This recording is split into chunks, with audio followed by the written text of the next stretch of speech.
Hello there, world. My name's Ziggy Zoggy, the one and only. I'm a bit of a goofball and I've never met a pun I didn't like. You see, life's a whole lot more fun when you're laughing, don't you agree? So buckle up for some giggles, chortles and belly laughs as we dive into today's tale. Once upon a time, in a town not too far from here, there lived a cat named Whiskers. Now, Whiskers was not your average cat. No. Whiskers was a cat with a peculiar talent. He could play the piano. Yes, you heard that right, the piano. And not just any old tunes, but Beethoven, Mozart, and even a bit of jazz for when he was feeling groovy.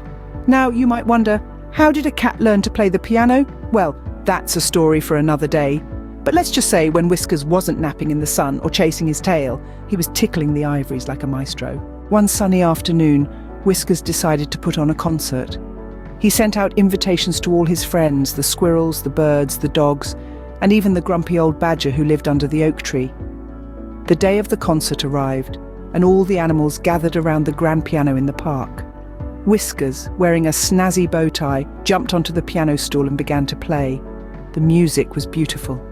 The birds started to chirp along, the squirrels tapped their tiny feet, and even the grumpy old badger couldn't help but tap his claws in time with the music. As the sun began to set, Whiskers played his final note.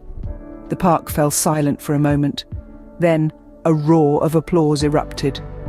The squirrels chattered, the birds whistled, and even the grumpy old badger gave a nod of approval.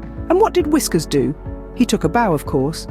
Then with a cheeky grin he said, "Well, I guess that's what you call perfect harmony."